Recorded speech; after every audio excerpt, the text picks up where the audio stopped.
नमस्कार. पुस्तक परिचय या सदरामध्ये आज आपण संगीता भरत अलगौंडर दिवटे यांच्या नवचेतना या काव्यसंग्रहाचा परिचय करून घेत आहोत. या काव्यसंग्रहाच्या प्रस्तावनेत डॉक्टर चंद्रकांत पोद्दार ज्येष्ठ कवी आणि साहित्यिक म्हणतात की नवचेतनामधील कविता अस्वस्थ वर्तमानात उजेड वाटा शोधण्याचं काम करतात.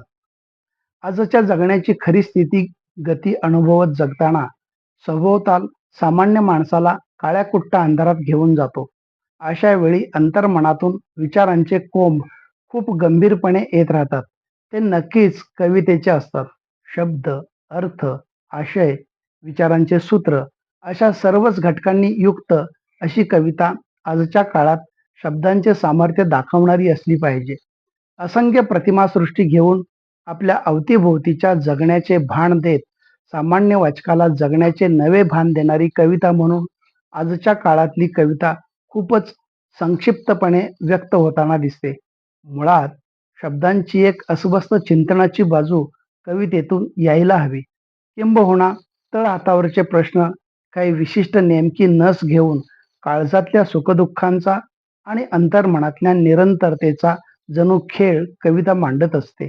मात्र अशा काळात आपल्या अवतीभोवतीच्या क्षितिजांचे सोनेरी काठ अंधारून आले तरी अंतर्मनाची ओढ मात्र कायम असते आणि ती शब्दांची असते. यासाठीच कवीला कविता जगता आली पाहिजे. कोल्हापूर जिल्ह्यातील गांधीनगर येथील कुमार विद्या मंदिर शाळा नंबर 3 मध्ये शिक्षिका असलेल्या सौभाग्यवती संगीता अलगौंडर दिवटे महाराष्ट्र शासनाच्या राज्य शैक्षणिक संशोधन व प्रशिक्षण परिषद पुणे यांच्या वतीने यांचा काव्यांगण हा पहिला बालकविता संग्रह प्रकाशित झाल्यानंतर नवचेतना हा काव्यसंग्रह घेऊन येत आहेत. त्यांच्या नवचेतना या संग्रहातील कविता वाचताना कवितेविषयीचे चिंतन आपोआपच नजरेसमोर येते. वर्तमान जीवनात सुखदुःखाला पारख्या होणाऱ्या असंख्य उजेड वाटा आणि आपल्या मातीवर उभी असलेली माणुसकीच्या मायेची सावली या दोन्हींच्या चिमटीत पकडला गेलेला सामान्य माणूस हा त्यांच्या कवितेचा केंद्रबिंदू आहे. सकारात्मक पातळीवर प्रत्येकाला हक्काचा श्वास घेता येईल अशी मौलिक अभिव्यक्ती मांडताना कवयित्री स्वतःच्या अंतर्मनाचे असंख्य प्रश्न मांडतात. ठरवूनही काही गोष्टी घडत नाहीत. अशा वेळी जखमा सुद्धा काय कामाच्या असा प्रश्न खूप खोलवरून येतो. खोलवर रुतलेली जखम ती वरवरचा भराव काय कामाचा, ज्यांच्यामुळे लाभला नाही आनंद कधी, अशा अनुभवांचा सराव काय कामाचा. अष्टाक्षरी, मुक्तछंद, ओवी, अभंग, हायकू, गझल अशा विविध प्रकारच्या कविता या संग्रहामध्ये समाविष्ट आहेत. या कवितांमधून स्त्री मनाची घुसमट वाचकाला अस्वस्थ करते. पण कवयित्रीचे कौशल्य इतके आहे, कुठेही निराशा व्यक्त होत नाही. सकारात्मकता आणि आशा सर्वोच्च ठेवलेली आहे. कविता किंवा संग्रह कसा असावा याचे एक चांगले उदाहरण म्हणजे नवचेतना. त्यांच्या कवितेत संस्कार, समाजव्यवस्था या विषयावरती मुक्त चिंतन दिसते. स्त्रीला स्त्री म्हणून पार पाडाव्या लागणाऱ्या जबाबदाऱ्या, करावा लागणारा त्याग घुसमट सारख्या कवितेमधून प्रकर्षाने दिसतो. पण त्यातूनही कवयित्री स्त्रियांना प्रेरणा देते. भीड या कवितेमधून त्या म्हणतात, खास खळग्यांशिवाय प्रवास नाही प्रगतीचा, निरंतर परिश्रमाने मार्ग मिळेल यशाचा, जीवन नौकेसाठी वापर, सुखापेक्षा हिताची शेड, तू भीड. भीड वळून बघ, पुन्हा एकदा जगून बघ. रूप पावसाचे या कवितेमधून कवयित्रीच्या प्रतिभाशक्तीची क्षमता दिसते. टपटप, रिपरिप, सरसर, धोधो, मुसळधार, भयानक किती रे रूपे तुझी. अंधाऱ्या जगापेक्षा उजेड वाटा शोधत आपण जगलं पाहिजे हे सांगताना चिमूटभर सुख सुद्धा ओंजळीत घ्यावं आणि अंधारालाही मिठीत घेऊन जगावं ही सांगणारी भाषा महत्वाची उजेड वाट दाखवते. नकारात्मक प्रवाहाचे जाळे पसरलेले असेल तर ते दूर करून नव्याने जीवन जगता यायला हवे हे सांगणेही तितकेच महत्वाचे वाटते. उंच भरारी घेताना न कळत आपलेच जेव्हा पाय ओढतात, गरज असेल त्यांची तेव्हा जाणीवपूर्वक पाय काढतात. टाळून अशा अडथळ्यांना जिद्दीनं तापावं लागतं. उजेडातून चालताना अंधारापेक्षा जपावं लागतं. संगीता अलगौंडर यांची कविता म्हणजे एक मानवजातीची प्रामाणिक सल आहे. अस्वस्थता ही या कवितेच्या केंद्रस्थानी आहे. मात्र ती अस्वस्थता तळागाळातल्या सामान्य माणसांच्या विचारांना अधोरेखित करणारी आहे. तरी सुद्धा खंबीर व्हावं म्हणून माणसाला जपता यायला हवं. चांगल्या वाईट काळात पडणारा पाऊस स्वतःच्या जगण्यातून अभिव्यक्त होत असतो. कवयित्रीची प्रामाणिक तळमळ जगण्या मरण्याच्या व्यवहारापलीकडची आहे.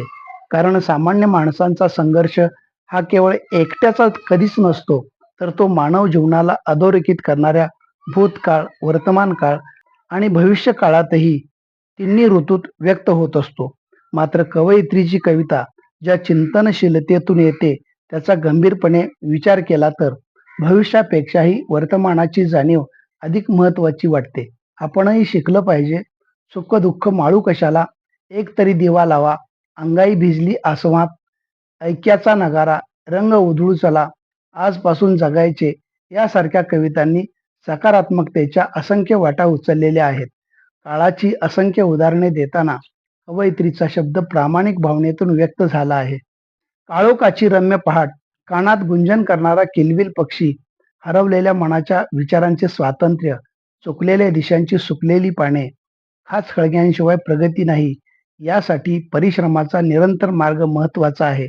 मनाची घुसमट आणि अस्वस्थता खूप मोलाची आहे. अपेक्षांचे वाढते आलेख रेखाटायचे कशाला? उरी सल बाळगून पंख छाटायचे कशाला? एका क्षणिक सुखातही विशाल दुःख विकलं पाहिजे. झालं गेलं सोडून द्यायला आपणही शिकलं पाहिजे. असा जगण्याचा मूलमंत्र कवयित्री कवितेतून देतात. असे कित्येक संदर्भ त्यांच्या कवितेने वाचक मनाला खिळवून ठेवतात. अंतरातून रचताना पाखरा माहेराला जाता जाता, अंगाई भिजली आसमात या कवितांना एक सुंदर लय आहे.